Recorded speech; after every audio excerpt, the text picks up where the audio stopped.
تو فرمان لگے کہ جہے گھر دے اندر تیری عزت نہ ہوئے تو اس گھر دے اندر نہیں جانا، تو جہے گھر دے اندر رزق دی عزت نہ ہوئے رزق اس گھر دے اندر کی لین آئے گا؟ فرمایا اگرچہ کتا نجس ہے ناپاک ہے مگر اس پیاسے کتے نو پانی پلان دی وجہ تو اللہ تعالیٰ فاحشہ عورت دی بخشش فرما دیتی۔ صغیرہ گناہ بھی جدو بندہ بار بار کردا ہے کبیرہ بن جاتا ہے۔ بیٹھن تو پہلے ایک کرسی سی لیکن میں اس دے اوتے بیٹھا تو ہونے میرے واسطے ممبر رسول ہے کہ جو بعض اوقات کسے نیکی نو چھوٹا سمجھ کے چھوڑ دیتا جاتا ہے اور کسے گناہ نو معمولی گناہ سمجھ کے اب بندے بول دے جی چلو خیر ہے کوئی گل نہیں اتنے خیر ہے، حالانکہ عین ممکن ہے چھوٹا جہا گناہ ہی در حقیقت انسان دی پکڑ دا سبب بن جائے، اور عین ممکن ہے کہ بڑی بڑی عبادات دے اندر کوئی ریاکاری دا پہلو آ جائے، کسی وجہ تو رد کر دیتیاں جان، اور چھوٹی جی نیکی جیڑی اللہ تعالیٰ نو پسند آ جائے وہ انسان دی بخشش دا ذریعہ بن جائے۔ ملکہ زبیدہ نے بغداد تو لے کے مکہ مکرمہ تک نہر کھدوائی سی، نہر زبیدہ دے نام دے نال اج تک وہ مشہور ہے، ہارون الرشید دی بیوی سی۔ اس نے نہر کھدوائی حاجیاں دے واسطے کہ مکے دے اندر پانی دی قلت سی، حاجیاں دے واسطے بغداد تو نہر کھدوا کے اس نے مکے تک کھدوائی اور پانی پہنچوایا۔ فوت ہونے دے بعد کسی نے پوچھا کہ تیرے نال کیا بیتی؟ یقیناً یہ نہر تیرے کم آئی ہوگی، اتنا بڑا تو کارنامہ سر انجام دیتا اور نیکی دا کم اور صدقہ جاریہ۔ تو اس نے جو بات کی تھی کہنے لگی وہ نہر تے رد کر دیتی گئی، اے کہہ کے کہ اس دے اندر تے تیرا دکھلاوے دا پہلو سی، تو تے چاہندی سی کہ لوگاں دے اندر میری نیکی دا اور میری سخاوت دا بڑا چرچا ہوئے، تو چرچا تے ہو گیا دنیا دے اندر، بدلہ تینوں مل گیا۔ پوچھا تیری بخشش کس طرح ہوئی؟ کہنے لگی شکار کھیل کے آئی، سہیلیاں دے درمیان کنیزاں دے درمیان بیٹھی سی، سر تو دوپٹہ اتریا ہویا سی، پیاس لگی ہوئی سی، پانی منگوایا، پانی دا پیالہ ہاتھ اندر پکڑیا، اذان شروع ہو گئی، میں پیالہ تھلے رکھ کے دوپٹہ سر تے کر لیا، پانی اذان آن تو بعد پیتا۔ اس عمل دی وجہ تو اللہ تعالیٰ نے میری بخشش فرما دیتی۔ ایک طرف کتنا بڑا عمل ہے کہ بغداد تو نہر کھدوا کے مکے تک پانی پہنچوانا، لیکن وہ عمل ضائع ہو گیا، دکھلاوے دی نظر ہو گیا۔ اور دوسری طرف چھوٹا جہا عمل سی اذان دا ادب، ظاہر چھوٹا عمل سی کہ اگر 1 منٹ پانی لیٹ پی لیا اور اذان دے ادب دے اندر دوپٹہ اپنے سر اتے لے کے سر نو کج کے با ادب ہو کے بیٹھ گئی، بظاہر چھوٹا جہا عمل ہے لیکن بڑے بڑے عمل پیچھے رہ گئے اور یہ چھوٹا جہا عمل انہوں نے بخشش کا ذریعہ بن گیا۔ تو قرآن پاک دے لفظ سانو دس رہے ہیں کہ تسی غور کرو زندگی دے اندر کسے بھی گناہ نو چھوٹا سمجھ کے کرنا نہیں اور کسے بھی نیکی نو چھوٹا اور معمولی سمجھ کے چھوڑنا نہیں۔ عین ممکن ہے وہی بخشش کا ذریعہ بن جائے، چھوٹا جہا کام ہوئے اور نتیجہ اس دا بہت بڑا نکل آئے۔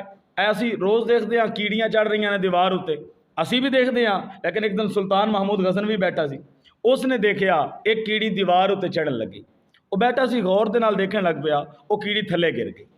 اچھا کیڑی دوبارہ چڑھن لگ پئی، دوبارہ پھر تھلے گر گئی، وہ گندا رہا 16 دفعہ کیڑی تھلے گری اور آخر 17ویں دفعہ چڑھن تے کامیاب ہو گئی۔ سلطان محمود سوچنے لگا کہ سومناتھ دا جڑا ہندوؤں دا مندر ہے اس نو فتح کرنے واسطے میں کافی حملے کیتے نے، لیکن میں نامراد اور مایوس ہو کے بیٹھ کیوں گیا؟ جس 16 واری کیڑی چڑھ کے 17ویں واری چڑھ سکتی ہے تو میں بھی بار بار حملہ کر کے اس ہندوؤں دے مندر نو فتح کیوں نہیں کر سکتا؟ بس اس دے ذہن اندر یہ بات بیٹھ گئی یار اگر کیڑی 16 واری چڑھ کے کامیاب نہیں ہوئی تو 17ویں واری کامیاب تو ہو گئی ہے، بار بار چڑھتی رہی، تو میں 2-4 حملے کر کے میں مایوس ہو گیا کہ میں کافران دا قلعہ فتح نہیں کر سکتا، وہ کیڑی ہے میں انسان ہاں، پھر صرف انسان نہیں حکمران ہاں۔ اس نے بھی کوشش کی تھی، بزرگاں دی دعاواں لے کے، ابو الحسن خرقانی اس وقت دے مرشد سن، انہاں دی دعاواں لے کے اس نے جناب قلعے تے حملہ کیتا اور سومناتھ دا مندر فتح ہو گیا۔ گل کتنی سی؟ گل کیڑی دے چڑھن دی سی، اور نتیجہ کتنا بڑا نکل آیا؟ کافراں دا قلعہ فتح ہو گیا۔ بات چھوٹی ہوئے، عمل چھوٹا ہوئے، اس دا نتیجہ بہت بڑا ہو سکتا ہے۔ اسی بس غور یہ کرنا ہے کہ ساری زندگی دے اندر کدھر کوئی ایسا کام تے نہیں کہ جس دی وجہ تو اسی اس نو معمولی سمجھتے ہوئیے اور ساریاں پریشانیاں ہی اس دی وجہ تو ہون، سارے الجھنا ہی اس دی وجہ تو ہون، سارے مصیبت ہی اس دی وجہ تو ہوئے۔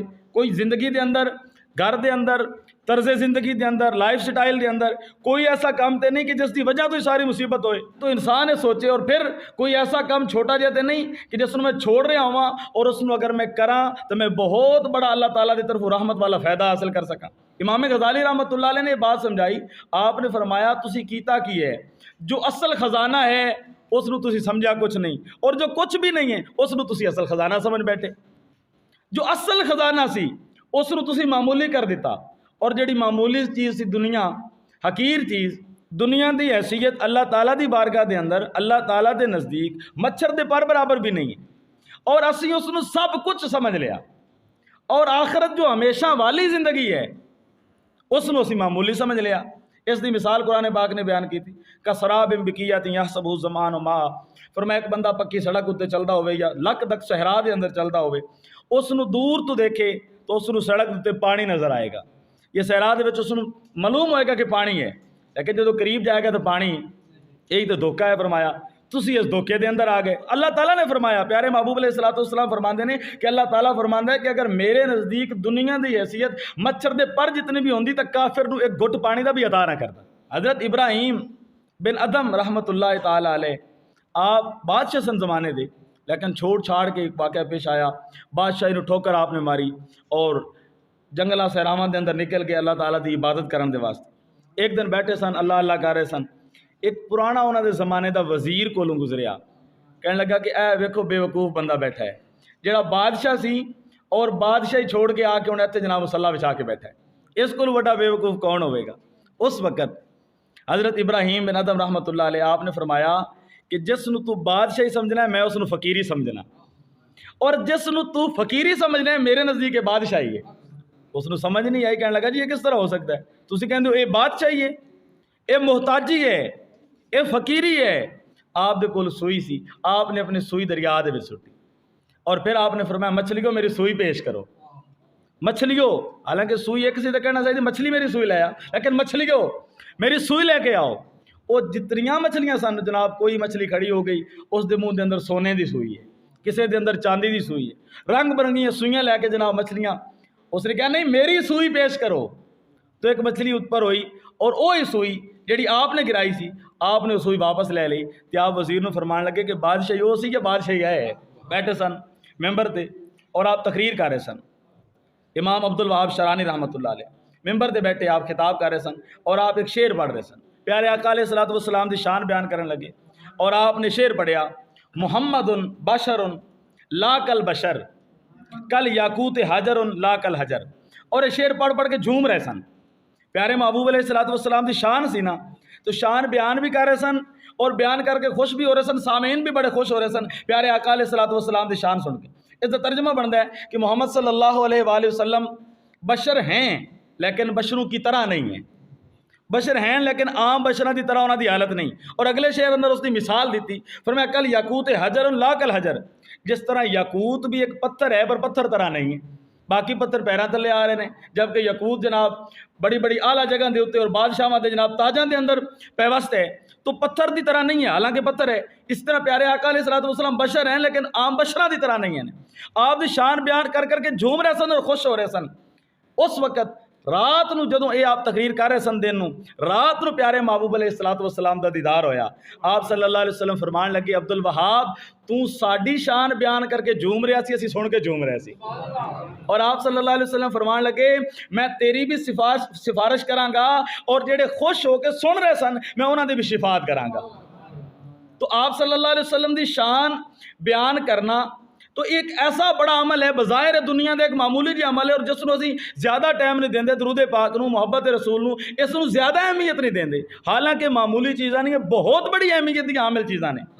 دنیا دے مقابلے دے اندر دوسری دنیا دے اندر انسان اللہ اور اس دے رسول دی محبت نو اور ایمان والے خزانے نو زیادہ اہمیت دے، جبکہ ساڈا عمل اس دے الٹ ہے، اسی دنیا دی چیزاں نو زیادہ اہمیت دینے ہاں اور ایمان نو معمولی سمجھا جاندہ ہے۔ ایمان نو تے چند ٹکیاں تے بیچ دیتا جاندہ ہے، چند ٹکیاں تے ایمان نو تے بیچ دیتا جاندہ ہے، اس ایمان دیاں تے قسمہ کھا کھا کے دن رات کباڑا کر دیتا جاندہ ہے۔ ایک اللہ تعالیٰ دے نیک بندے دے کول ایک شخص حاضر ہویا، انہوں نے مرید سی، کہنے لگا جی میرے گھر دے اندر بے برکتی ہے، اس دا کوئی علاج تجویز فرماؤ۔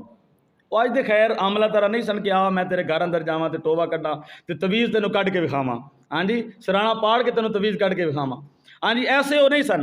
انہوں نے کہا میں ایک دن تیرے گھر آواں گا اور جڑے گھر دے ان دھلے برتن ہون نا، جڑے دھون والے برتن ہون، وہ جڑے دن میں آواں تیرے گھر دے وہ برتن میں دھواں گا۔ ہن پیر نے شرط رکھی، فرمایا ٹھیک ہے، لیکن دن نہیں دسیا کہ کس دن آواں گا، دن مختص نہیں کیتا، اچانک کسے دن آواں گا۔ آخر ایک دن پیر صاحب آ گئے، برتن لاؤ جی، جڑے دھون والے نے وہ برتن اکٹھے ہو گئے، ਜਦੋਂ ਉਸ ਦੇ ਕਰੀਬ ਗਏ ਤਾਂ ਫਿਰ ਉਹਨਾਂ ਨੇ ਮੁਰੀਦ ਨੂੰ ਬੁਲਵਾਇਆ ਔਰ ਉਹਨਾਂ ਨੇ ਦਿਖਾਇਆ, ਇਹ ਦੇਖ ਇਹ ਗਿਲਾਸ ਹੈ, ਇਸ ਦੇ ਅੰਦਰ ਅੱਧਾ ਦੁੱਧ ਹੈ ਔਰ ਇਸ ਨੂੰ ਐਵੇਂ ਧੋਇਆ ਜਾ ਰਿਹਾ ਸੀ। ਇਹ ਬਰਤਨ ਹੈ, ਕੋਲੀ ਹੈ, ਬਰਤਨ ਹੈ, ਇਸ ਦੇ ਅੰਦਰ ਸਾਲਣ ਹੈ ਔਰ ਅਜੇ ਤੱਕ ਇਸ ਦੇ ਅੰਦਰ ਅੱਧਾ ਸਾਲਣ ਹੈ, ਲੇਕਿਨ ਉਹ ਧੋਣ ਵਾਸਤੇ ਆ ਗਈ ਹੈ। ਹੁਣ ਜੋ ਦੁੱਧ ਹੈ, ਜੋ ਸਾਲਣ ਹੈ, ਉਸ ਨੂੰ ਧੋਇਆ ਜਾਏਗਾ, ਕਿੱਥੇ ਜਾਏਗਾ? ਉਸਨੇ ਕਿਹਾ ਜੀ ਜ਼ਾਹਿਰ ਨਾਲੀ ਦੇ ਅੰਦਰ ਜਾਏਗਾ।